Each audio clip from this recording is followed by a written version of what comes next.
જય હિન્દ વિદ્યાર્થી મિત્રો, હું ચેતન સર આપ સૌ વિદ્યાર્થી મિત્રોનું આરોગ્ય પાઠશાળામાં હાર્દિક સ્વાગત કરું છું. મિત્રો, આજે આપણે ગુજરાત ગૌણ સેવા પસંદગી મંડળ તથા ગુજરાત પંચાયત સેવા પસંદગી મંડળ દ્વારા જે MPW નો સિલેબસ આપેલો છે તેમાં એવા ખૂબ જ અગત્યના ટોપિક એટલે કે માનસિક આરોગ્ય રોગ વિશે આપણે આજ અભ્યાસ કર્યો. તેના 100 જેટલા આપણે આજ MCQ તપાસીએ જે આવનારી પરીક્ષામાં આપ સૌ વિદ્યાર્થી મિત્રોને ખૂબ ઉપયોગી થશે. તો પ્રથમ જે MCQ છે આપણે તેની વાત કરીએ તો કે નીચેનામાંથી કયા વર્ષમાં મેન્ટલ હેલ્થ પ્રોગ્રામને માન્યતા આપવામાં આવી? જે માનસિક આરોગ્ય પ્રોગ્રામ છે તેને ભારત સરકાર દ્વારા કયા વર્ષમાં માન્યતા આપવામાં આવી તેની વાત કરીએ તો કે ઈસવીસન 1982 ની અંદર જે માનસિક આરોગ્ય પ્રોગ્રામ છે તેમને માન્યતા આપવામાં આવી. ક્યારે આવી? તો કે ઈસવીસન 1982 ની અંદર. ત્યારબાદનો પ્રશ્ન છે મિત્રો કે નીચેનામાંથી ટોટલ વસ્તીમાંથી કેટલા ટકા લોકોમાં મેન્ટલ ડિસઓર્ડર જોવા મળે છે? જે આ માનસિક આરોગ્યના જેટલા પણ દર્દી છે એમાંથી કેટલા ટકા એવા લોકો છે જેનામાંથી મેન્ટલ ડિસઓર્ડર જોવા મળે છે? તો કે 15 થી 20% લોકો એવા છે જેનામાં મેન્ટલ ડિસઓર્ડર જોવા મળે છે. ત્યારબાદના પ્રશ્નની આપણે વાત કરીએ મિત્રો કે નીચેનામાંથી ટોટલ વસ્તીમાંથી કેટલા ટકા લોકોમાં સાયકોસિસ જોવા મળે છે? તો કે 1% જેટલા લોકો છે જેનામાં સાયકોસિસ જોવા મળે છે. જે આપણે આ માનસિક આરોગ્યના જેટલા પણ દર્દી છે એનામાંથી 1% જેટલા લોકોમાં સાયકોસિસ રોગ જોવા મળે છે. ત્યારબાદનો પ્રશ્ન છે મિત્રો કે નીચેનામાંથી ટોટલ વસ્તીમાંથી કેટલા ટકા લોકોમાં ન્યુરોસિસ જોવા મળે છે?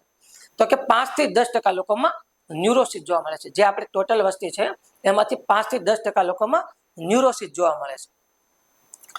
ત્યારબાદનો પ્રશ્ન જોઈએ મિત્રો તો કે નીચેનામાંથી ટોટલ વસ્તીમાંથી કેટલા ટકા લોકોમાં મેન્ટલ રિટાયર્ડ જોવા મળે છે? એટલે કે આ જે ટોટલ વસ્તી છે એમાંથી મેન્ટલ રિટાયર્ડના પેશન્ટ કેટલા જોવા મળે છે? તો કે 3% જેટલા પેશન્ટ છે તે મેન્ટલ રિટાયર્ડના જોવા મળશે.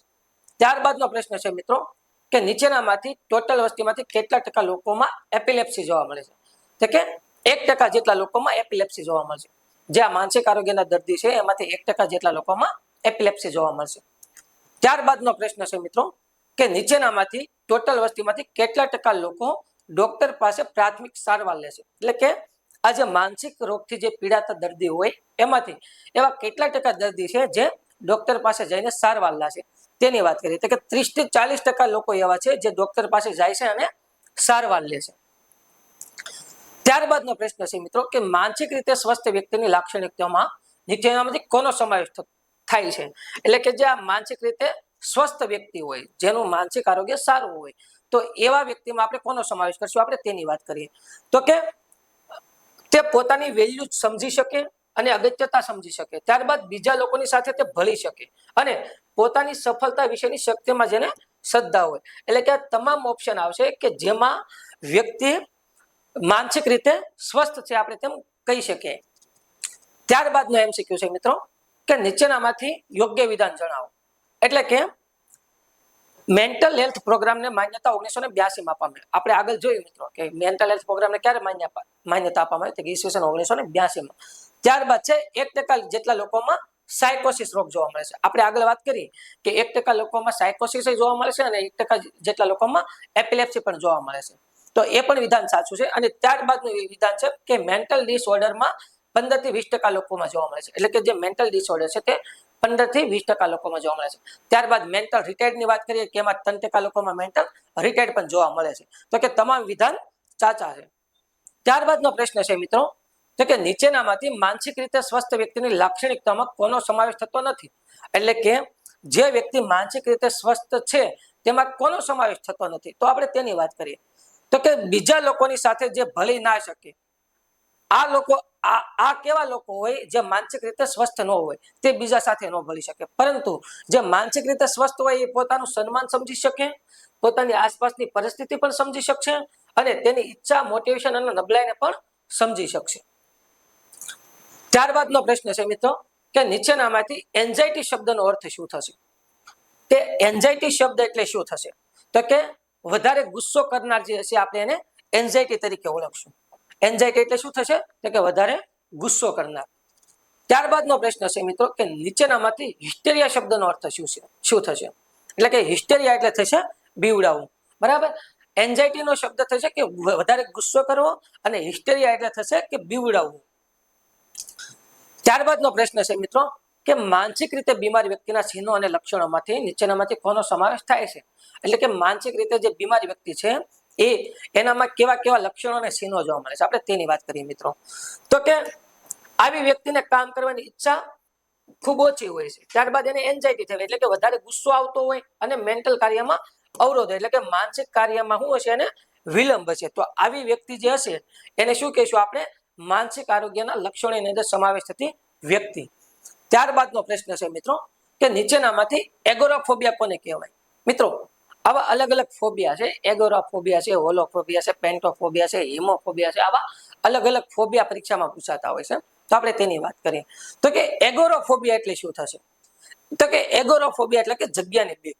જગ્યાની જે વ્યક્તિને બીક લાગતી હશે આપણે તેને શું કહીશું? એગોરાફોબિયા છે એવી વ્યક્તિ આપણે એને કહીશું. ત્યારબાદનો પ્રશ્ન છે કે નીચેનામાંથી ફોટોફોબિયા કોને કહેવાય? એટલે કે ફોટોફોબિયા આપણે ખબર છે કે ઘણા બધા રોગોની અંદર પણ આ પ્રશ્ન આવતો હોય છે કે ફોટોફોબિયા, જેમ કે ઓરીની અંદર પણ ફોટોફોબિયાની અસર જોવા મળે છે, બરાબર? તો આ ફોટોફોબિયા એટલે શું? તો કે પ્રકાશની જેમને બીક લાગતી છે એને આપણે ફોટોફોબિયા કહીશું. ત્યારબાદ છે કે નીચેનામાંથી હાઇડ્રોફોબિયા કોને કહેવામાં આવે છે? તો કે હાઇડ્રોફોબિયા એટલે પાણીનો ડર. જે વ્યક્તિને પાણીની બીક લાગતી છે તેને આપણે શું કહીશું? હાઇડ્રોફોબિયા. અને આપ સૌ વિદ્યાર્થી મિત્રોને ખબર છે કે હડકવા રોગની અંદર વ્યક્તિને હાઇડ્રોફોબિયાની અસર જોવા મળે છે. ત્યારબાદનો પ્રશ્ન છે મિત્રો કે નીચેનામાંથી ક્લસ્ટ્રોફોબિયા એટલે શું? તો કે જે એકાંત જગ્યાની જે વ્યક્તિને બીક લાગતી છે, વ્યક્તિ એકલો રહેતો હશે તો એવી જગ્યાની જેને બીક લાગતી છે જ્યાં વ્યક્તિ એક જ હોય, તો આવી એકાંત જગ્યાની બીક વાળા વ્યક્તિને શું આપણે કહીશું? તો કે ક્લસ્ટ્રોફોબિયા. ત્યારબાદનો પ્રશ્ન છે મિત્રો કે નીચેનામાંથી એક્રોફોબિયા કોને કહેવાય? કે એક્રોફોબિયા એટલે શું? તો કે ખૂબ જ ઊંચાણવાળી જગ્યાની બીક લાગતી હોય. આપણામાંથી ઘણા બધા મિત્રો એવા પણ હોય છે તેમને ખૂબ ઊંચાઈવાળી જગ્યા ઉપરથી બીક લાગતી હોય છે. તો કે આવી બીકને શું આપણે કહીશું? તો કે એક્રોફોબિયા.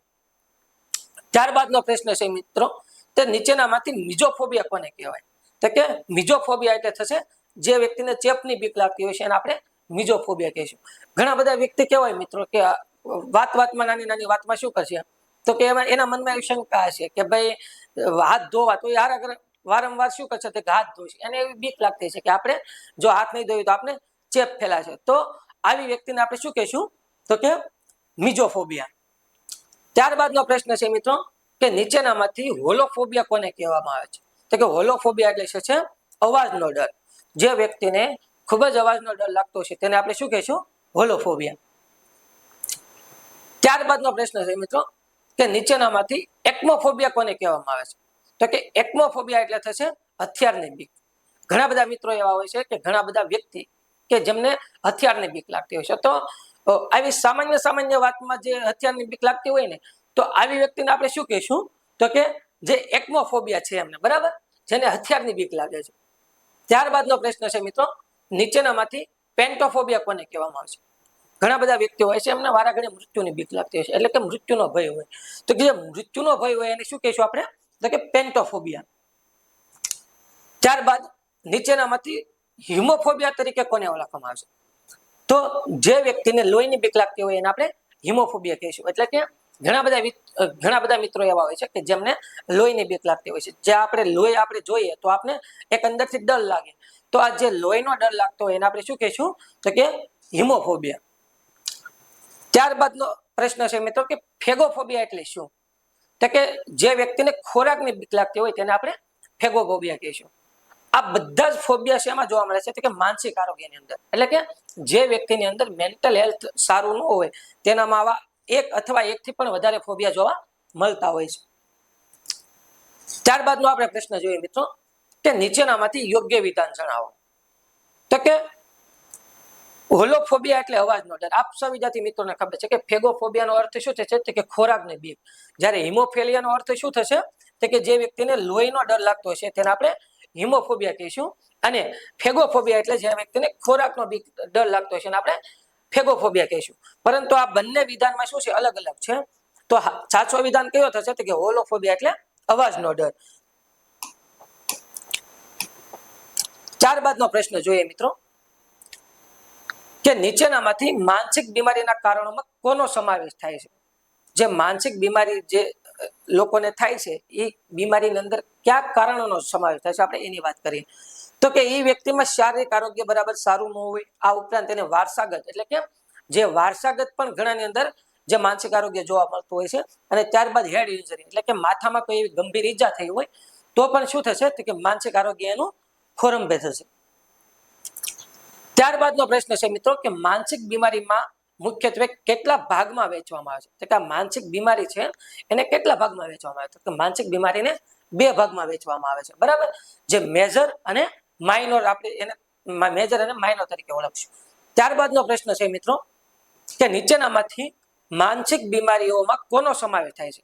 તો કે માનસિક બીમારીઓની અંદર મેજર ડિસઓર્ડર, માઇનોર ડિસઓર્ડર અને મોટી બીમારીઓ, આ ત્રણેયનો સમાવેશ થશે. પણ પ્રકાર પૂછે તો બે આવશે, તો કે મેજર અને માઇનોર. ત્યારબાદનો પ્રશ્ન છે મિત્રો કે નીચેનામાંથી મેજર ડિસઓર્ડરમાં કોનો સમાવેશ થશે? તો કે મેજર ડિસઓર્ડરની આપણે વાત કરીએ મિત્રો તો કે એની અંદર સિઝોફેનિયા, ત્યારબાદ મેનિયક ડિપ્રેસિવ સાયકોસિસ અને પેરાનોઇયા, આ ત્રણેયનો સમાવેશ કેમાં થશે? તો કે મેજર ડિસઓર્ડર, જેમાં વધારે પ્રમાણમાં માનસિક બીમારી હોય તેને આપણે શું કહીશું? મેજર, અને ઓછા પ્રમાણમાં હોય છે તેને આપણે શું કહીશું? માઇનોર. ત્યારબાદનો પ્રશ્ન છે મિત્રો કે નીચેનામાંથી સિઝોફેનિયાનો અર્થ જણાવો. એટલે કે સિઝોફેનિયા એટલે શું થશે? તો કે સિઝોફેનિયા એટલે થશે દુનિયાથી અલગ થવું. જે વ્યક્તિ દુનિયાથી અલગ પોતાને માનતો હોય તેને આપણે શું કહીશું? એ વ્યક્તિને સિઝોફેનિયાની બીમારી છે. ત્યારબાદનો પ્રશ્ન છે મિત્રો કે સિઝોફેનિયા વાળી વ્યક્તિમાં શેનું સંકલન જળવાતું નથી? એટલે કે જે સિઝોફેનિયા ધરાવે છે એ વ્યક્તિમાં શેનું સંકલન નથી જણાવતું? તો કે એનામાં આવશે વિચાર, લાગણી અને વર્તન.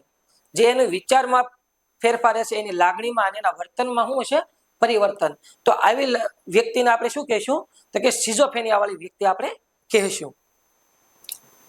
ત્યારબાદનો પ્રશ્ન છે મિત્રો કે નીચેનામાંથી સિઝોફેનિયાની બીમારીમાં વ્યક્તિને કેવા અવાજો સંભળાય છે? તો કે જે સિઝોફેનિયા ધરાવે છે એ વ્યક્તિની અંદર આપણે કેવા અવાજો સંભળાય છે? તો કે એની અંદર ગેબી અવાજો સંભળાય છે, બરાબર. આ જે સિઝોફેનિયાની બીમારી ધરાવતા વ્યક્તિ છે એની અંદર ગેબી અવાજો સંભળાય છે. ત્યારબાદનો પ્રશ્ન છે મિત્રો કે સિઝોફેનિયાના દર્દીઓ સામાન્ય રીતે કેવી રીતે રહેવાનું પસંદ કરે છે?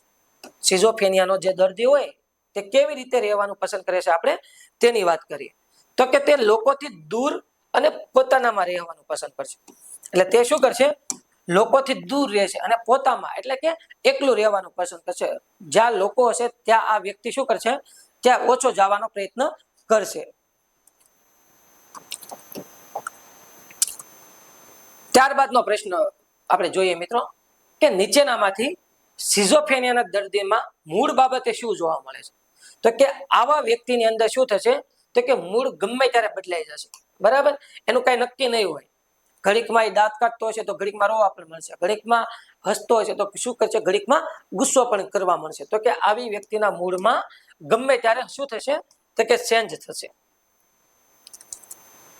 ત્યારબાદનો પ્રશ્ન છે કે સિઝોફેનિયાની બીમારીમાં દર્દી ક્યારે હુમલો કરી શકે? બરાબર. જે વ્યક્તિની અંદર સિઝોફેનિયાની બીમારી છે તો કે આવો વ્યક્તિ ક્યારે હુમલો કરી શકે? તો કે આ વ્યક્તિ જેના ઉપર વિશ્વાસ હોય તેના ઉપર ગમે ત્યારે હુમલો કરશે. એટલે કે આ પ્રકારની વ્યક્તિ શું કરશે? કે એના વિશ્વાસુ માણસ ઉપર હુમલો કરશે અને એ હુમલો ગમે ત્યારે કરશે. ત્યારબાદનો પ્રશ્ન છે મિત્રો કે નીચેનામાંથી સિઝોફેનિયાને કેટલા ભાગમાં વહેંચવામાં આવે છે? જે કે સિઝોફેનિયા બીમારી છે એને ટોટલ 4 ભાગમાં વહેંચવામાં આવે છે, બરાબર. જે સિઝોફેનિયા છે તેને 4 ભાગમાં વહેંચવામાં આવશે. ત્યારબાદનો પ્રશ્ન છે મિત્રો કે નીચેનામાંથી કઈ વ્યક્તિ સમાજથી દૂર રહેવા ઈચ્છે છે અને એકલા રહેવાનું પસંદ કરશે? એટલે કે જે આ 4 બીમારી છે સિઝોફેનિયાના જે 4 પ્રકાર છે એમાંથી કયો પ્રકાર જે છે તે એકલા રહેવાનું પસંદ કરશે? તો કે સિમ્પલ પ્રકારનો જે સિઝોફેનિયા હશે ત્યાં સિમ્પલ પ્રકારના સિઝોફેનિયા વાળો દર્દી શું કરશે? તો કે સમાજથી દૂર રહેશે અને એકલા રહેવાનું પસંદ કરશે. ત્યારબાદનો પ્રશ્ન મિત્રો કે નીચેનામાંથી કયા પેશન્ટમાં ગુસ્સો આવવો કે ભ્રમની અસર હોતી નથી અને જો હોય તો તે ખાનગી રાખે છે? તો આમાં પણ શું આવશે? તો કે સિમ્પલ, જે સિમ્પલ સિઝોફેનિયાનો દર્દી છે તેની અંદર શું થશે? તો કે એવા પેશન્ટમાં અંદર ગુસ્સો આવશે અને ભ્રમની અસર નહીં હોય પણ તે ખાનગી રાખશે, જો હશે તો પણ ખાનગી રાખશે. ત્યારબાદનો પ્રશ્ન છે કે નીચેનામાંથી સિમ્પલ ડિસઓર્ડરના લક્ષણોમાં કોનો સમાવેશ થાય છે? તો આ સિમ્પલ ડિસઓર્ડરના લક્ષણોની અંદર આપણે વાત કરીએ મિત્રો તો કે આવા વ્યક્તિ સમાજથી દૂર રહેવા ઈચ્છે છે આ ઉપરાંત એકલા રહેવાનું પસંદ કરે છે અને ગુસ્સો કે ભ્રમની અસર આવા પેશન્ટ પર થતી નથી. એટલે કે આવા પ્રકારનું પેશન્ટ શું કરશે? ગુસ્સો નહીં કરે. ત્યારબાદનો પ્રશ્ન છે મિત્રો કે નીચેનામાંથી કયા પેશન્ટમાં ભ્રમની અસર જોવા મળે છે? જો હેબોફેનિક પ્રકારનું જે પેશન્ટ છે તેની અંદર શું થશે કે ભ્રમની અસર જોવા મળશે, જ્યારે સિમ્પલની અંદર શું થશે? ભ્રમની અસર જોવા નહીં મળે. ત્યારબાદનો પ્રશ્ન છે કે હેબોફેનિક ડિસઓર્ડરમાં નીચેનામાંથી કયા લક્ષણો જોવા મળે છે? તો કે આની અંદર પેશન્ટ મૂર્ખ દેખાય છે. એટલે જે પેશન્ટ છે એટલે કે જે દર્દી છે તે મૂર્ખ દેખાય છે. આ ઉપરાંત શું કરશે? તે કારણો વગર હસશે અને બીજાની નકલ કરશે, એટલે કે દાંતિયા કરશે. તો કે આ તમામ પ્રકારના લક્ષણો જે હેબોફેનિક ડિસઓર્ડર છે તેની અંદર જોવા મળશે. ત્યારબાદનો પ્રશ્ન છે મિત્રો કે નીચેનામાંથી કયા પેશન્ટમાં અવાસ્તવિક વિચારો કરે છે? એટલે કે નીચેનામાંથી કયું પેશન્ટ એવું છે જે અવાસ્તવિક વિચારો કરશે? તો કે પેરાનોઇડ પ્રકારનું જે પેશન્ટ છે તે શું કરશે? અવાસ્તવિક વિચારો કરશે. ત્યારબાદના પ્રશ્નની વાત કરીએ કે નીચેનામાંથી કયા પ્રકારના પેશન્ટમાં ડિલ્યુઝન ડેવલપમેન્ટ થાય છે?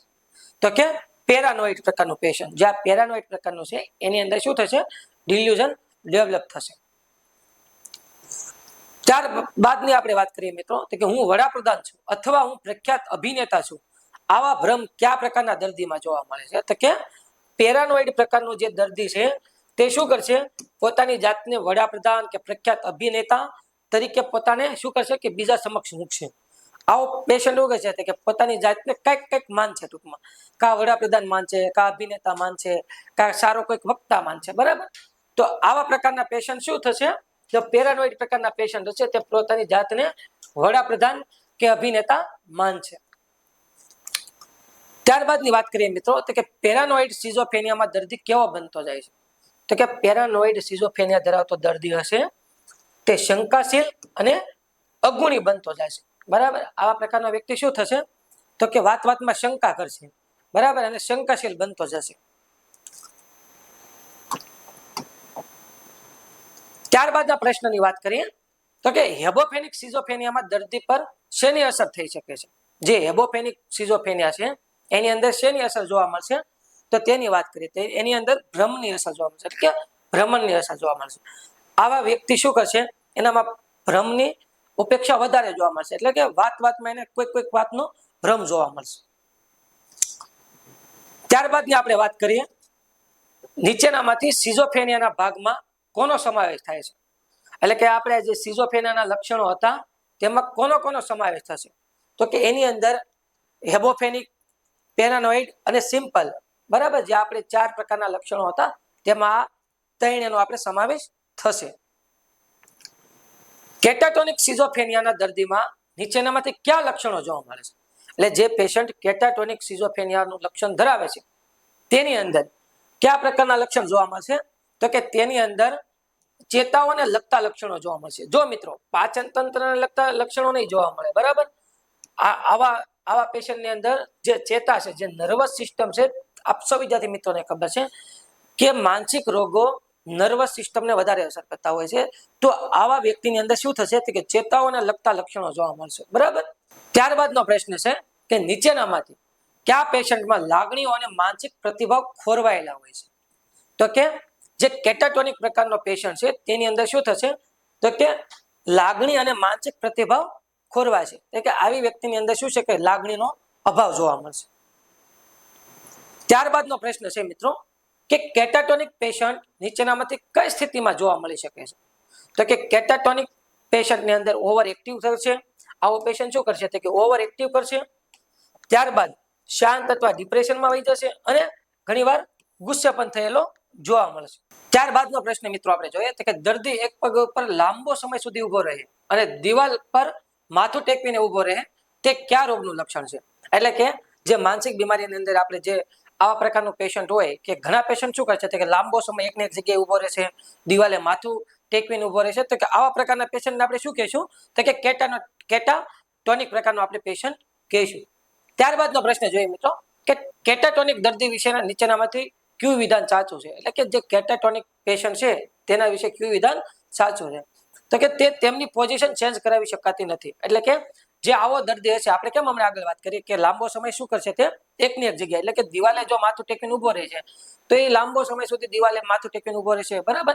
કોઈ પણ એક કન્ડિશનમાં ઉભો રહેશે તો એ લાંબો સમય સુધી રહેશે. અને આવી વ્યક્તિને આપણે શું કરશું, તો કે એને એ જગ્યાએથી આગો ખસેડવાનો પ્રયત્ન કરશું તો પણ શું થશે, તે આગો નહીં જાય, એટલે કે તે દૂર નહીં જાય. ત્યારબાદ મેનિયાક ડિપ્રેસિવ સાયકોસિસના દર્દીઓમાં નીચેનામાંથી કયું લક્ષણ જોવા મળે છે, તો કે જે મેનિયાક ડિપ્રેસિવ સાયકોસિસ છે, જે ખૂબ જ એક્સાઇટેડ અને ઓવર એક્ટિવ કરશે. તો કે આવા પ્રકારના વ્યક્તિની અંદર શું છે, એક્સાઇટમેન્ટ વધારે છે, બરાબર, અને તે ઓવર એક્ટિવ કરશે, એટલે કે વધારે પડતું બહુ વધારે કરવા મળશે, બરાબર. ત્યારબાદનો પ્રશ્ન છે, મેનિયાક ડિપ્રેસિવ સાયકોસિસના દર્દીના વિચારો અને વર્તન વિશે કયું વિધાન સાચું છે, તો કે તે ખૂબ જ વાતોડિયું અને સોશિયલ હશે. આપને ખબર નહીં પડે, ઘણા બધા સમાજમાં એવા પણ લોકો હોય છે, એટલે કે આવા પ્રકારના પેશન્ટ જોવા મળતા છે, જે ખૂબ જ વાતોડિયું હોય અને તે શું કરશે, સોશિયલ પણ હોય, એટલે કે સમાજના લોકો સાથે ખૂબ જ એટલે કે હળી મળીને રહેતો હોય. તો કે આવા પ્રકારનું પેશન્ટ આપણે શું કહીશું, તો કે મેનિયાક ડિપ્રેસિવ સાયકોસિસ દર્દી. ત્યારબાદનો પ્રશ્ન છે કે મેનિયાક ડિપ્રેસિવ સાયકોસિસના દર્દીના કાર્યોમાં દખલગીરી કરવામાં આવે ત્યારે તે કેવા પ્રકારનો પ્રતિભાવ આપશે, તો કે આવા પ્રકારનું પેશન્ટને જો આપણે દખલગીરી કરશું તે ખૂબ જ ગુસ્સે થશે અને શંકાશીલ બનશે. તો કે આવા પ્રકારનું પેશન્ટ શું કરશે, તો કે વાતમાં પછી આપણી ઉપર શું કરશે, તો શંકા કરવા મળશે. ત્યારબાદનો પ્રશ્ન જોઈએ મિત્રો, તો કે મેનિયાક ડિપ્રેસિવ સાયકોસિસના દર્દીઓમાં મેનિયાક ડિપ્રેસિવ સાયકોસિસના સ્ટેજમાં દર્દીને કયા પ્રકારના ભ્રમ થઈ શકે છે, એટલે કે આવા વ્યક્તિની અંદર કેવા પ્રકારના ભ્રમ જોવા મળે છે, તો કે પોતાની જાતને ભગવાનનો અવતાર સમજે. તો કે આવા પ્રકારનું જે પેશન્ટ હશે મેનિયાક ડિપ્રેસિવ સાયકોસિસ, તે શું કરશે, તો કે પોતાની જાતને ભગવાન સમજશે. એ બધાને એવું કહેશે કે હું જ ભગવાન છું, બરાબર. આવા પ્રકારની વ્યક્તિની અંદર કયા પ્રકારનું લક્ષણ જોવા મળતું હશે, તો કે મેનિયાક ડિપ્રેસિવ સાયકોસિસ. ત્યારબાદનો પ્રશ્ન જોઈએ મિત્રો, ઓવર એક્ટિવિટીને લીધે દર્દીના સ્વાસ્થ્ય પર કઈ અસર જોવા મળે છે, એટલે કે ઓવર એક્ટિવિટી વધારે જો કરતો હોય તો આવા પ્રકારના પેશન્ટની અંદર કયા પ્રકારના લક્ષણો જોવા મળે છે, અસર જોવા મળે છે, તેની વાત કરીએ તો કે એના બ્લડ પ્રેશર ઉપર અસર થાય છે અને વજન ઘટે છે, બરાબર. આવા પ્રકારના પેશન્ટમાં શું થશે, તો કે એના બ્લડ પ્રેશર ઉપર અસર થશે અને એના વજનમાં ઘટાડો થશે. ત્યારબાદનો પ્રશ્ન જોઈએ મિત્રો, તો કે મેનિયાક ડિપ્રેસિવ સાયકોસિસમાં વ્યક્તિને ઘણીવાર ભ્રમણા ઉત્પન્ન થાય છે, તેમાં નીચેનામાંથી કેવા અવાજો સંભળાય છે, તો કે આવા વ્યક્તિની અંદર ગેબી અવાજો સંભળાય છે. કેવા પ્રકારના અવાજો, ગેબી અવાજો. અને આગળ પણ મિત્રો આપણે કે ગેબી અવાજ વાળો શબ્દ આવ્યો હતો, તો કે ગેબી અવાજ એટલે શું, તો કે આ પ્રકારના અવાજ શું હોય કે વાસ્તવિકમાં અવાજ કોઈ હોતો નથી, બરાબર. ઘણીવાર આપને એવું થતું હોય છે કે આપણે સપનાની અંદર ઘણા બધા અવાજો સંભળાતા હોય, અથવા આપને ઘણીવાર કેવું થાય કે કંઈક અવાજ આવ્યો પરંતુ વાસ્તવિકમાં અવાજ હોતો નથી. એટલે કે જે ખોટા ભ્રમ દ્વારા જે અવાજ ઉત્પન્ન થતો હોય, આપને એવું લાગે કોઈ દેવી શક્તિનો અવાજ છે, અથવા કોઈ પક્ષીનો અવાજ છે, કોઈ પ્રાણીનો અવાજ છે, જે ખોટા અવાજો આપણા મનની અંદર શું થતા ભ્રમ હોય આપણે, બરાબર. આવા તમામ અવાજો શું કહીશું આપણે, ગેબી અવાજો. ત્યારબાદનો પ્રશ્ન છે મિત્રો કે નીચેનામાંથી કયા પ્રકારના મેનિયામાં એક્સાઇટમેન્ટનું પ્રમાણ અન્ય પ્રવૃત્તિઓ અને વિચાર કરતા ઓછું હોય છે, તો કે હાઇપોમેનિયા. જે હાઇપોમેનિયા છે એની અંદર શું થશે, તો કે એક્સાઇટમેન્ટનું પ્રમાણ અન્ય પ્રવૃત્તિઓ કરતા ઓછું હશે.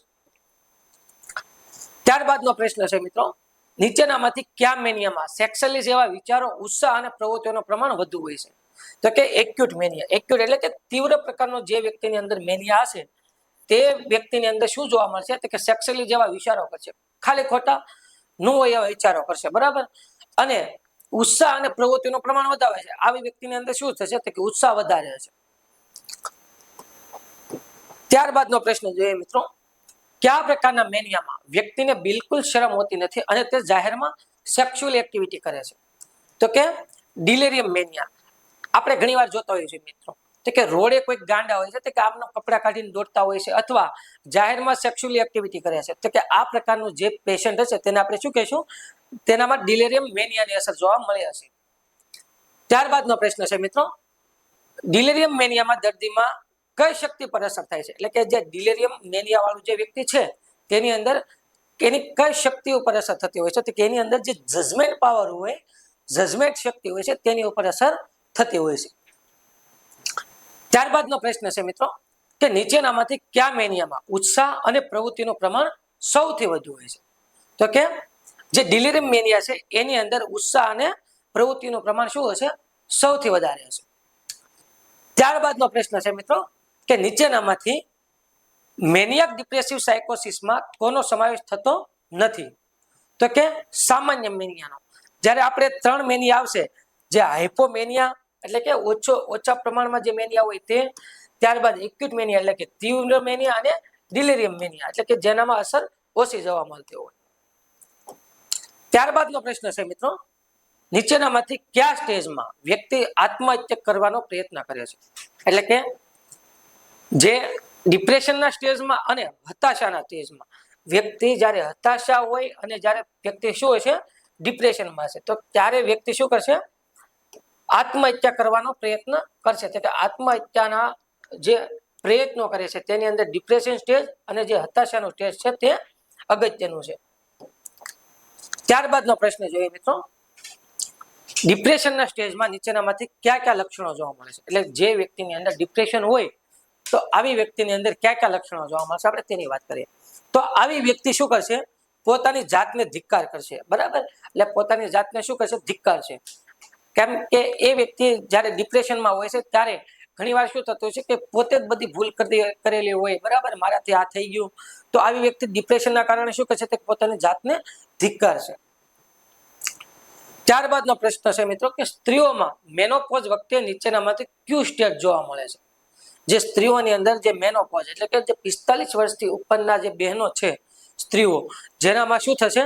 જે મેનોપોઝની સ્થિતિ આવશે એટલે કે માસિક સ્ત્રાવ જે બંધ થશે, તેવી વ્યક્તિની અંદર, તેવા બહેનોની અંદર કયા પ્રકારનું સ્ટેજ જોવા મળશે તેની વાત કરીએ તો એની અંદર ડિપ્રેસિવ પ્રકારનું સ્ટેજ જોવા મળશે. ત્યારબાદનો પ્રશ્ન છે કે પેરાનોઇયા ડિસઓર્ડરમાં નીચેનામાંથી કઈ ઉંમરે ઉદ્ભવે છે? એટલે કે જે પેરાનોઇયા જે ડિસઓર્ડર છે તે સામાન્ય રીતે કઈ ઉંમરે જોવા મળે છે? તો કે સામાન્ય રીતે 35 થી 55 વર્ષની ઉંમરે. એટલે કે જે આપણે યુવા અવસ્થા પૂરી થાય ત્યારબાદ જે અવસ્થા છે 35 થી 55 વર્ષની પુખ્ત વયની વ્યક્તિમાં, તેની અંદર શું જોવા મળશે? તો કે પેરાનોઇયા ડિસઓર્ડર એનામાં જોવા મળે છે. ત્યારબાદનો પ્રશ્ન છે મિત્રો કે નીચેનામાંથી કયા ડિસઓર્ડરમાં ઘણી વખત વ્યક્તિ પોતાના દુશ્મનને મારી નાખવાની યોજના પણ ઘડે છે? બરાબર, વ્યક્તિ શું કરશે કે પોતાના દુશ્મનને મારી નાખવાની યોજના કરશે. તો આવા વ્યક્તિ જે પેરાનોઇયા ડિસઓર્ડર ધરાવતા હશે તે વ્યક્તિની અંદર જોવા મળશે. ત્યારબાદનો પ્રશ્ન છે મિત્રો કે પેરાનોઇયા ડિસઓર્ડરમાં કયા લક્ષણો જોવા મળે છે? તો કે પેરાનોઇયા ડિસઓર્ડરની અંદર શું થશે? તો કે જેમાં પેશન્ટ ખોટા અનુમાન કરશે, ત્યારબાદ પોતે સામેની વ્યક્તિને મનાવવાનો પ્રયત્ન કરશે, અને આવા પેશન્ટ ખૂબ જ શંકાશીલ હોય છે. તે વાતમાં શું કરશે? તો કે નાની નાની વાતમાં પણ શંકા કરશે. ત્યારબાદનો પ્રશ્ન જોઈએ, નીચેનામાંથી ન્યુરોસિસના લક્ષણોમાં કોનો સમાવેશ થાય છે? તો કે ન્યુરોસિસના લક્ષણોની અંદર આવા દર્દીનું વર્તન સમયને અનુરૂપ ન હોય. એટલે કે જે વ્યક્તિની અંદર ન્યુરોસિસ રોગ જોવા મળે છે તે વ્યક્તિની અંદર શું થશે? તો કે સમયને અનુરૂપ વર્તન એનું નહીં હોય. ત્યારબાદ શું હોય છે? તો કે આવા દર્દી પોતાની જાતને કે આજુબાજુની વ્યક્તિઓને ઈજા કે નુકસાન કરતો નથી. એટલે કે આ પ્રકારનો વ્યક્તિ શું કરશે? કોઈને નુકસાન નહીં કરે, પોતાને નુકસાન નહીં કરે અને એની આજુબાજુના વ્યક્તિને પણ નુકસાન નહીં કરે. અને આવા પેશન્ટમાં વાસ્તવિકતાનો અભાવ હોય છે. એટલે કે જે વાસ્તવિકતા હોય છે, જે વાત વાસ્તવિક હોય છે એનાથી એનો શું હોય છે? એના અભાવ હોય છે. ત્યારબાદનો પ્રશ્ન જોઈએ, જ્યારે વ્યક્તિનો માનસિક વિકાસ પૂરતા પ્રમાણમાં ના થઈ શકે ત્યારે નીચેનામાંથી કયો બિહેવિયર ઉદ્ભવે છે? એટલે કે તેનામાં નીચેનામાંથી કયો બિહેવિયર ઉદ્ભવે છે? તો કે એન્ટી સોશિયલ બિહેવિયર. એન્ટીનો મતલબ એવો થાય છે કે એના વિરુદ્ધમાં. બરાબર, જ્યારે વ્યક્તિમાં માનસિક વિકાસ પૂરતા પ્રમાણમાં નહીં હોય ત્યારે તે એન્ટી સોશિયલ બિહેવિયર એટલે કે સમાજની વિરુદ્ધમાં જે વર્તન કરશે તેનો આપણે સમાવેશ થશે. ત્યારબાદનો પ્રશ્ન છે, જ્યારે વ્યક્તિને પોતાની જરૂરિયાત સંતોષાય નહીં ત્યારે તેને ખાલી જગ્યા કહેવામાં આવે છે. એને કહેવામાં આવશે હતાશા. જ્યારે કોઈ વ્યક્તિ, આપણે નાના બાળકની વાત કરીએ, જ્યારે નાનું બાળકને આપણે કોઈ વસ્તુ લઈ દેવાની વાત કરતા હશું ત્યારે બાળકને પછી આપણે એ વસ્તુ નહીં લઈ દઈએ ત્યારે શું થશે? તેનામાં હતાશા થશે. એટલે કે વ્યક્તિને જે જરૂરિયાત છે, જે વસ્તુ જોવે છે એ એને મળી નહીં એટલે શું થશે? તે હતાશ થશે. કોઈ પણ વ્યક્તિ હોય, નાનું બાળક હોય કે પુખ્ત વયની વ્યક્તિ, જ્યારે તેની જરૂરિયાત નહીં સંતોષાય ત્યારે તે વ્યક્તિની અંદર શું જોવા મળશે? તો કે હતાશા જોવા મળશે. ત્યારબાદનો પ્રશ્ન જોઈએ પોતાની જરૂરિયાતો ન સંતોષાય ત્યારે તેના માટે બહાના બતાવવા કે યુક્તિ શોધી કાઢવી, તેને શું કહેવામાં આવે છે? તો કે તેને કહેવામાં આવે છે રેશનલાઇઝેશન. એટલે કે આનો મતલબ કેવો થયો ખબર? કે જ્યારે કોઈ વ્યક્તિ કોઈ વિદ્યાર્થી હશે ત્યારે તે એક કાર્ય પૂરું નહીં કરી શકે. એટલે કે ધારો કે કોઈ બાળક હશે તે સ્કૂલની અંદર ભણતો હશે, બરાબર, પરંતુ એને જ્યારે પરિણામમાં માર્ક સારા નહીં આવે ત્યારે તે શું કરશે? તો કે સ્કૂલનો વાંક છે, બરાબર, કે સાહેબો બરાબર ભણાવતા નથી. તો આવા પ્રકારની વ્યક્તિને શું કહેવામાં આવે છે? તો કે રેશનલાઇઝેશન કહેવામાં આવે છે. પોતે યુક્તિ શોધી કાઢશે અને બાના બતાવશે કે ભાઈ મારો વાંક નથી, સાહેબોનો વાંક છે, બરાબર. તો આવી વ્યક્તિને આપણે શું કહીશું? રેશનલાઇઝેશન. ત્યારબાદનો પ્રશ્ન છે, વ્યક્તિ પોતાની નિષ્ફળતા છુપાવવા માટે બીજાનો સહારો લેશે અને તેને કયા નામે ઓળખવામાં આવે છે? તેને કહેવામાં આવશે પ્રોજેક્શન. આમાં શું થશે? વ્યક્તિ કોઈ કાર્ય કરવા માટે નિષ્ફળ થયો, બરાબર, અને પોતાની નિષ્ફળતાને છુપાવવા માટે તે શું કરશે? તો કે બીજાનો સહારો લેશે, એટલે કે બીજા ઉપર દોષ ઠેલવી દેશે. તો આવી વ્યક્તિને આપણે શું કહીશું? પ્રોજેક્શન. એટલે કે આ જે પરિસ્થિતિ છે એને આપણે પ્રોજેક્શન કહેવું, એટલે કે બીજા ઉપર શું કરવું? ઠાલવી દેવું.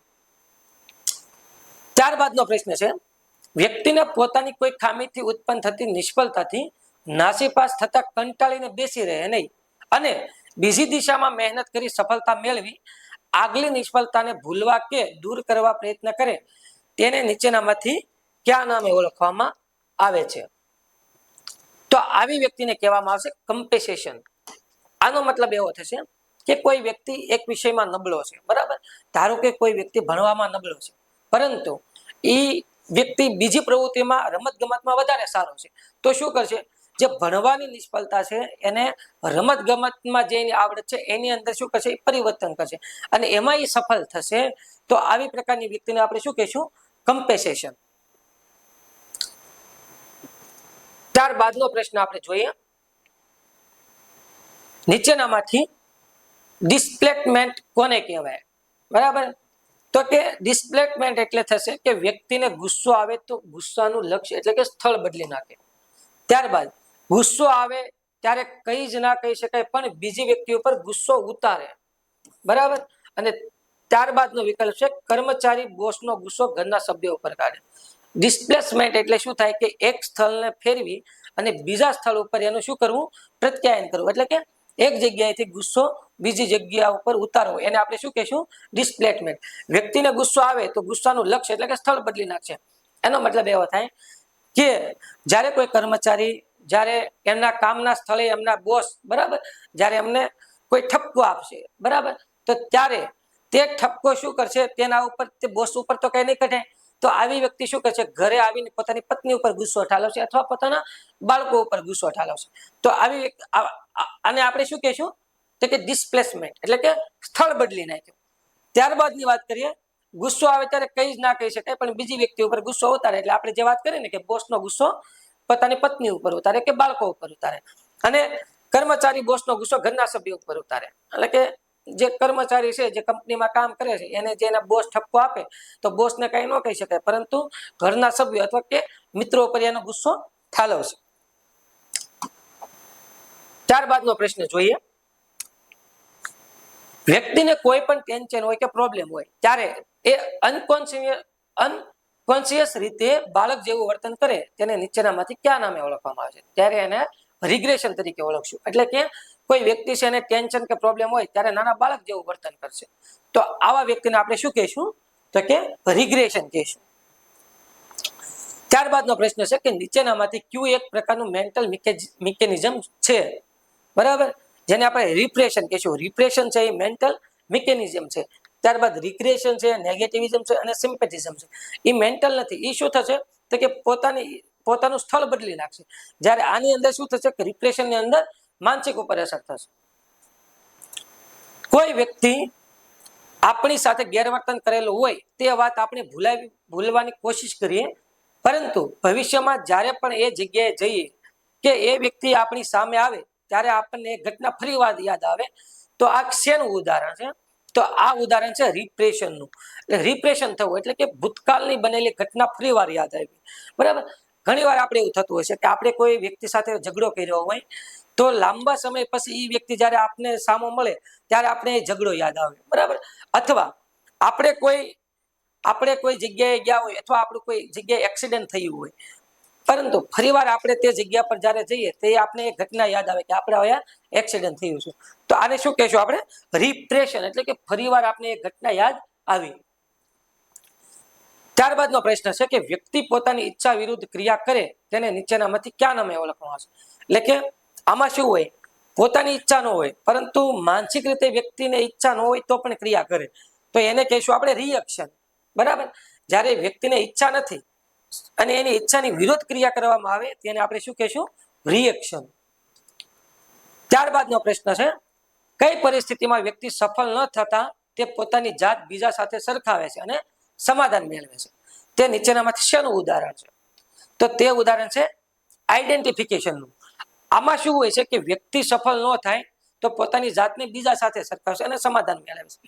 એટલે કે પોતે પાસ ન થયા હોય તો આપણે બીજાને કહીએ કે ભાઈ આ પાસ નથી થયો, બરાબર. તો આવી પ્રકારની વ્યક્તિને આપણે શું કહીશું?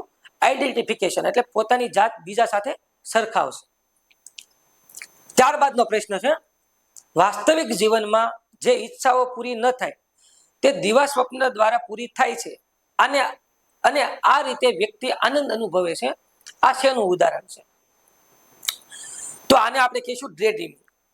ઘણી વાર કેવું હોય મિત્રો કે આપણી કોઈ ઈચ્છા હોય, ધારો કે મારી ઈચ્છા એવી હોય કે ભાઈ મારે કોઈ બહાર એટલે કે વિદેશમાં ફરવા જવું હોય, પરંતુ એવું પોસિબલ નથી કે હું વિદેશમાં ફરવા જઈ શકું, તો હું શું કરું કે ભાઈ મનમાં એવું વિચારી લઉં કે હું શું કરું છું અત્યારે વિદેશમાં છું, બરાબર. તો આવી જે ઘટના છે એને આપણે શું કહીશું? ડે ડ્રીમિંગ કહીશું. કે આપણે દિવા સ્વપ્ન કરવાના કે ભાઈ આપણે એવું માની લેવાનું કે આપણે અત્યારે બહાર ફરવા ગયેલા છીએ. ત્યારબાદનો પ્રશ્ન છે મુખ્ય ગોલ પ્રાપ્ત ન થાય તો બીજી રીતે વ્યક્તિ પોતાની ઈચ્છા સંતોષી શકે અને મુખ્ય ગોલ પ્રાપ્ત કરી શકે તે નીચેનામાંથી શેનું ઉદાહરણ? તે છે સબસ્ટિટ્યુશનનું. એટલે કે આની અંદર શું થશે કે મુખ્ય ગોલ પ્રાપ્ત કરવો હોય એટલે કે ધારો કે કોઈ વિદ્યાર્થી છે તેમને કોઈ એક વિષયમાં અથવા કે ભણવામાં આપણે આગળ વાત કરીએ ને કે આવી વ્યક્તિને ભણવામાં રસ ન હોય તો શું કરશે? તો કે કોઈ બીજી પ્રવૃત્તિમાં આગળ વધશે, તો આને શું થશે? સબસ્ટિટ્યુશન કહેવામાં આવશે. એટલે કે એક ગોલ પૂરો ન થાય તો એ શું કરશે? તો કે બીજા ગોલ પ્રાપ્ત કરીને શું કરશે? સંતોષ મેળવશે. એનો મતલબ એવો થાય કે કોઈ વિદ્યાર્થી છે તે ધારો કે કોઈ પરીક્ષાની તૈયારી કરી રહ્યો છે, ધારો કે કોઈ વિદ્યાર્થી આપણે જોઈએ કે પોલીસ કોન્સ્ટેબલની તૈયારી કરી રહ્યો છે, બરાબર, પરંતુ પોલીસ કોન્સ્ટેબલની અંદર પાસ નથી થતો. ત્યારબાદ તે વિદ્યાર્થીએ જો એસઆઈ કરેલું છે તો શું કરશે? તો કે એસઆઈ બાજુ કરશે અને એસઆઈની પરીક્ષા કે એમપીડબ્લ્યુની પરીક્ષા પાસ કરશે, બરાબર. અને પોતાનો જે મુખ્ય ગોલ પ્રાપ્ત નથી કરી શકતો પણ બીજો એક એને જે ગોલ બનાવ્યો છે કે સરકારી નોકરી મેળવવાનો છે, તો આ ગોલ જે પ્રાપ્ત કરી શકે તેને શું આપણે કહીશું? સબસ્ટિટ્યુશન. ત્યારબાદનો પ્રશ્ન જોઈએ કે નીચેનામાંથી કઈ ડિફેન્સ મિકેનિઝમમાં વ્યક્તિ નકારાત્મક વલણ કરવા ટેવાયેલો હોય છે? તો એને આપણે કહીશું નેગેટિવિઝમ. વાતમાં શું થતું હોય છે મિત્રો આમાં કે વાતમાં વ્યક્તિ જે નકારાત્મક જ વાત કરે. આપણા ઘણી વાર એવું હોય કે આપણે મિત્રો પણ એવા હોય કે કંઈક આપણે પ્લાન બનાવતા હોય કે ભાઈ આપણે આયા ફરવા જવું છે, તો એમાંથી એક મિત્ર તો એવો જ હોય કે શું કહે છે કે ભાઈ યાર ત્યાં નથી જવું, ત્યાં આમ થશે, ત્યાં તેમ થશે. તો જે વ્યક્તિ વાતમાં નકારાત્મક વલણ દર્શાવે તેને આપણે શું કહીશું? નેગેટિવિઝમ. ત્યારબાદનો પ્રશ્ન જોઈએ મિત્રો કે ન્યુરોસિસમાં થતા ફેરફારો પાછળ કયા પરિબળો જવાબદાર હોતા નથી? બરાબર. તો આની અંદર શું છે? સૂક્ષ્મ જીવાણુનો કોઈ પણ પ્રકારનો રોલ નથી, બરાબર. એટલે કે બેક્ટેરિયા, વાયરસ, ફૂગ વગેરે આમાં કોઈ પણ ઇન્વોલ્વ નહીં થાય. આની અંદર કોણ ઇન્વોલ્વ થશે? તો કે ઇમોશનલ ટેન્શન, એટલે કે ઇમોશનલ ટેન્શન, સાયકોજેનિક કારણો અને માનસિક ખેંચાણ, આ બધા જે પરિબળો છે એ આની અંદર ભાગ ભજવશે. જ્યારે સૂક્ષ્મ જીવાણુઓને આની અંદર કોઈ પણ પ્રકારનો રોલ રહેશે નહીં. ત્યારબાદનો પ્રશ્ન જોઈએ મિત્રો કે વ્યક્તિ પોતાના પ્રોબ્લેમ સોલ્વ કરવા માટે બીજી વ્યક્તિ દ્વારા દયા કે સહાનુભૂતિની અપેક્ષા રાખે અને બીજાનું ધ્યાન પોતાની મુશ્કેલી તરફ દોરવાનો પ્રયત્ન કરે તેને નીચેનામાંથી કઈ ડિફેન્સ મિકેનિઝમ કહેવામાં આવે છે? તો કે તેને કહેવામાં આવે છે સિમ્પેથિઝમ. આમાં શું થશે કે પોતાનો પ્રોબ્લેમ બીજાને કહે છે અને બીજાને સોલ્વ કરવા માટે શું કહે છે કે ભાઈ મારો આ પ્રોબ્લેમ છે તું સોલ્વ કરી દે ને. તો આવી વ્યક્તિને આપણે શું કહીશું? સિમ્પેથિઝમ. ત્યારબાદનો પ્રશ્ન છે મિત્રો કે નીચેનામાંથી કયા પ્રકારમાં વ્યક્તિમાં મુશ્કેલીમાંથી પોતાની જાતને પાંચી ખેંચે? એટલે કે જે મુશ્કેલી પરિસ્થિતિ હશે તેમાંથી શું કરશે? તો કે પોતાની જાતને પાસે ખેંચશે. તો કે આવી વ્યક્તિને આપણે કહીશું વિથડ્રોઅલ, એટલે કે પોતાની જાતને મુશ્કેલીમાં નહીં મૂકે અને પોતાનું શું કરશે, પોતાની પગલા પાછા ખેંચી લે છે, એટલે કે આને આપણે કહીશું વિથડ્રોઅલ. ત્યારબાદનો પ્રશ્ન છે મિત્રો કે ડિફેન્સ મિકેનિઝમના પ્રકારોમાં નીચેનામાંથી કોનો સમાવેશ થાય છે? તો કે ડિફેન્સ મિકેનિઝમના પ્રકારોમાં રેશનલાઇઝેશન, ત્યારબાદ પ્રોજેક્શન અને રિગ્રેશન, આ ત્રણેયનો સમાવેશ થશે. ત્યારબાદનો પ્રશ્ન જોઈએ મિત્રો કે ન્યુરોસિસ દર્દીમાં નીચેનામાંથી કઈ બાબતની ડિસ્ટર્બ થતી નથી? એટલે કે જે ન્યુરોસિસ પ્રકારનો દર્દી છે એમાં કઈ બાબત એને ડિસ્ટર્બ કરતું નથી? તો કે એની અંદર જે ટોટલ પર્સનાલિટી હોય છે તેને શું કરતું હોય? ડિસ્ટર્બ નથી કરતું હોય. ત્યારબાદ એના વર્તનને ડિસ્ટર્બ થતું હોય છે, એના ઇમોશનલ ટેન્શનને ડિસ્ટર્બ થતું હોય છે, એના આંતર વ્યક્તિગત સંબંધોને પણ ડિસ્ટર્બ થતું હશે, પણ એના ટોટલ જે પર્સનાલિટી છે બરાબર, એની પર્સનાલિટીને શું થશે? એને ડિસ્ટર્બ થશે નહીં. ત્યારબાદનો પ્રશ્ન છે મિત્રો કે ન્યુરોસિસના દર્દીના વર્તનમાં ફેરફાર થવાનું મુખ્ય કારણ નીચેનામાંથી કયું છે? જે ન્યુરોસિસ પ્રકારનો દર્દી છે, જે પાગલ પ્રકારનો દર્દી, એનામાં મુખ્ય કારણ શું છે? કે એનો સુપર ઈગો અને ઈચ્છા વચ્ચેનું ખેંચાણ હોય છે. બરાબર, જેની પોતાની ઈચ્છા છે એ સંતોષાતી ન હોય અને એનો ઈગો હટતાતો હોય, તો આવી વ્યક્તિ એનું મુખ્ય કારણ એને ગણવામાં આવે છે. ત્યારબાદનો પ્રશ્ન જોઈએ મિત્રો તો કે નીચેનામાંથી કયા પ્રકારના બાળકમાં અસામાન્ય વર્તન કે એન્ટી સોશિયલ બિહેવિયર ડેવલપ થવાની શક્યતા વધુ હોય છે? એટલે કે કયા પ્રકારનું એવું બાળક હોય જેને સમાજ વિરોધી વર્તન એનામાં જોવા મળતું હોય? તો કે નિગ્લેક્ટેડ ચાઇલ્ડ, એટલે કે જે અવગણાયેલું બાળક હોય. આપણે ઘણી વાર જોતા હોઈએ છીએ મિત્રો કે આપણા પરિવારની અંદર 3 થી 4 બાળકો હોય, ઘણા ફેમિલીની અંદર શું હોય કે ભાઈ 3 થી 4 બાળક હોય, તો એની અંદર શું થતું હોય છે કે એક બાળક પ્રત્યે મા બાપને શું હોય? અવગણના હોય. બરાબર, એક બાળકને ઓછો હસવતા હોય, તો કે આવા બાળકની અંદર શું જોવા મળશે? તો કે સમાજ વિરોધી વર્તન જોવા મળશે. બરાબર. ત્યારબાદનો પ્રશ્ન જોઈએ મિત્રો તો કે પર્સનાલિટી ડિસઓર્ડર ધરાવતું બાળક કોના પ્રત્યે પહેલા નકારાત્મક વૃત્તિ કે હુમલાખોર વલણ કેળવે છે? એટલે કે જે પર્સનાલિટી ડિસઓર્ડર ધરાવતું બાળક સૌપ્રથમ શું કરશે? પોતાના મા બાપ પ્રત્યે, એટલે કે એને કુટુંબ તરફથી જ પ્રેમ નહીં મળે. બરાબર, અને એના મા બાપ જ એની વારંવાર અવગણના કરતા હશે, એમને વારંવાર મારતા હોય અથવા ખીજાતા હોય કે નાની નાની વાત ઉપર ગુસ્સો કરતા હોય, તો શું થશે? એક સમય એવો આવશે કે એને એ બાળકને માતા પિતા ઉપર તે શું થશે? કે નફરત આવી જશે.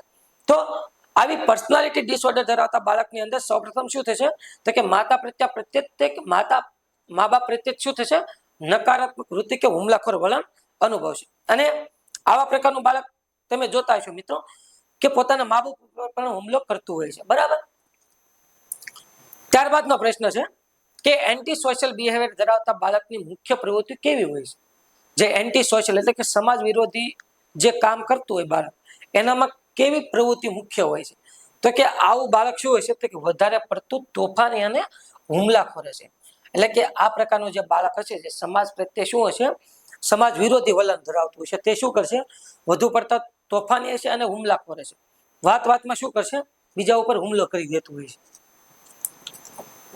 ત્યારબાદનો પ્રશ્ન જોઈએ મિત્રો, નિષ્ફળતા, હતાશા અથવા દુઃખદ વાસ્તવિકતાનો ઇનકાર કરવાની માનસિક વૃત્તિને શું કહેવામાં આવે છે? એટલે કે વારંવાર નિષ્ફળતા થતી હોય, હતાશ થતા હોય અને દુઃખદ વાસ્તવિકતા હોય, તેને આપણે કહીશું બચાવ યુક્તિ. જેનો ઇનકાર કરે છે અને એ પ્રવૃત્તિને આપણે શું કરશું? તો કે બચાવ યુક્તિ, એટલે કે નિષ્ફળતા, હતાશા અથવા દુઃખદ વાસ્તવિકતાનો ઇનકાર કરશે, આવી પ્રવૃત્તિને આપણે શું કહીશું? હતાશા. ત્યારબાદનો પ્રશ્ન જોઈએ કે રેશનલાઇઝેશનના ઉદાહરણમાં ખાટી દ્રાક્ષ સિવાય બીજા કયા શબ્દનો ઉપયોગ થાય છે? બરાબર, આપણે જ્યારે આપણે ભણતા ત્યારે એક વાર્તા આવતી કે એક શિયાળની વાર્તા હતી કે શિયાળ શું કરશે કે એક દ્રાક્ષના વેલા માટે, દ્રાક્ષ ખાવા માટે વારંવાર કુદાકુદ કરશે. બરાબર, અને અંતે શું કરશે કે એને ઘણા બધા પ્રયત્નો કરવા છતાં પણ શું કરશે? તે દ્રાક્ષ નહીં મેળવી શકે. અને છેલ્લે શું કરશે કે ભાઈ દ્રાક્ષ ન મેળવી શકે એટલે કંઈક બાનું તો બતાવું ને. તો આવા પ્રકારનું શિયાળ શું કહે છે કે ભાઈ દ્રાક્ષ ખાટી હતી. એ એવું નહીં કે હું આંબી ન શક્યો. બરાબર, તો આ જે એ ઉદાહરણ છે એમાં જે ખાટી દ્રાક્ષ શબ્દનો પ્રયોગ થયો છે, બરાબર, તો તેને શું કહેવામાં આવે છે? તો કે તેને કહેવામાં આવે છે સ્વીટ લેમન. બરાબર, કે આ સ્વીટ લેમન એટલે શું થશે? ખાટી દ્રાક્ષ. ત્યારબાદનો પ્રશ્ન છે મિત્રો કે ઓપરેશન દરમિયાન મુશ્કેલી પડે ત્યારે ડોક્ટર મદદ કરનારને ઇન્સ્ટ્રુમેન્ટનો વાંક કાઢે તે કઈ બચાવ યુક્તિનું ઉદાહરણ છે. એટલે કે ડોક્ટર ઓપરેશન કરતો હોય અને ડોક્ટરને ખબર ન પડતી હોય તો શું કરશે? તો કે એને જે મદદ કરે છે બીજા જે નર્સ છે કે બીજા કોઈ પણ જે એમની સાથે મદદગાર છે એનો અથવા જે ઇન્સ્ટ્રુમેન્ટ છે એનો જ્યારે વાંક કાઢશે તો ત્યારે આપણે શું એને કહીશું? તો એને કહેવામાં આવશે પ્રોજેક્શન. એટલે કે બીજા ઉપર શું કરશે? પોતાનો દોષ ઠાલવી દેશે.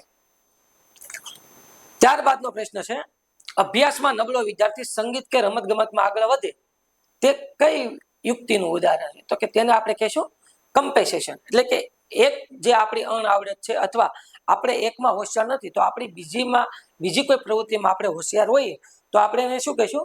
કમ્પેન્સેશન. એટલે કે અભ્યાસમાં નબળો વિદ્યાર્થી હશે પરંતુ એને સંગીત અથવા કે રમત ગમતમાં જો એને વધારે પડતું સારું આવડતું હશે તો તેમાં આગળ વધશે તો આને આપણે કહીશું કમ્પેન્સેશન.